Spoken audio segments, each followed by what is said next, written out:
Rocky, the first 3 games in 4 days stretch the season complete. What was your review of this past weekend's work? I thought we did good things on Wednesday. We made a couple mistakes and they capitalized. And unfortunately, against good teams, that's going to cost you the ability to win games. I thought we played really good hockey on Friday. We took advantage of our chances. We scored some power play goals.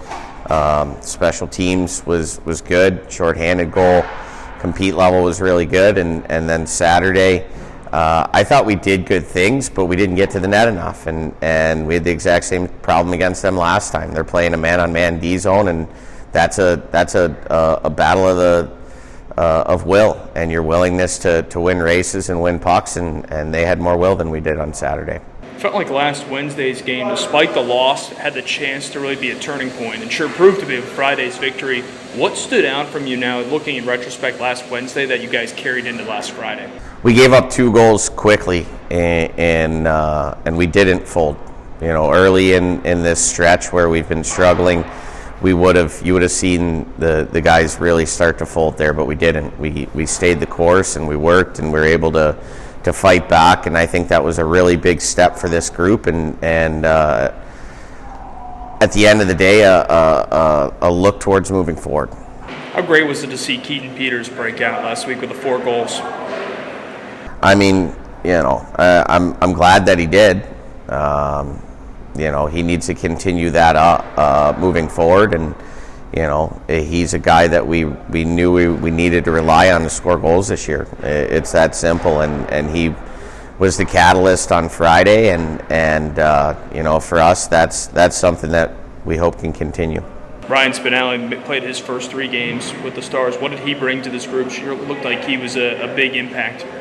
He's big, he's strong, he protects pucks, he makes plays, he's got good IQ and vision, and automatic kind of chemistry with him and Mangs, which has been great. And so, the hope is that he can continue to be effective in all areas. He's killing penalties and continue to get comfortable and make sure that he's an offensive threat every night. Big test, obviously, Saturday in Dubuque, but before that, Cedar Rapids. How much can you not afford to look past Cedar Rapids with the big game the next day? I didn't even know who we played on Saturday. It doesn't matter to me. Right now, our focus is Cedar Rapids. That's the big test. And after that test, then we'll worry about Saturday. But Cedar Rapids is a good club. They came in here and beat us in our building, and we want to get some revenge. Keaton, it felt like this past week, despite the 2 losses and the 1 victory, it felt like this was a big step forward for you guys, the 3 games in 4 days. Take me through kind of your breakdown of how you felt about those games. Yeah, I think it was definitely a good weekend for us, building momentum. Obviously, it was great to end that losing skid, but I think now we're looking forward and hopefully continue with that success we had on Friday. How much do you feel like Wednesday night's game was kind of a turning point despite the loss? It felt like at the end of that one, it was a loss, but it felt like there was a lot of good to take from that night, and obviously you did on Friday. Yeah, I thought we played a good game Wednesday. Obviously, we didn't get the result that we wanted, but sometimes we don't get the results we want when we're doing the right things, and I think we were doing a lot of good things. I think we played as close to a full 60 minutes as we have this season. Talk to me about, you had the hat trick, of course, Friday, the goal last Wednesday. I was told that orange chicken was a little bit of a part of maybe helping fuel you. Yeah. Tell fans about that story. Yeah, so I was over at Eric's house with Dash and Pex, and we had orange chicken for dinner, and he told me that this orange chicken would end the goal drought, and it did. So I got to give him some credit to Eric. Pre-game meal rest of the year maybe now? Yeah, maybe. So you guys headed this weekend, you're back on the road, Cedar Rapids and Dubuque.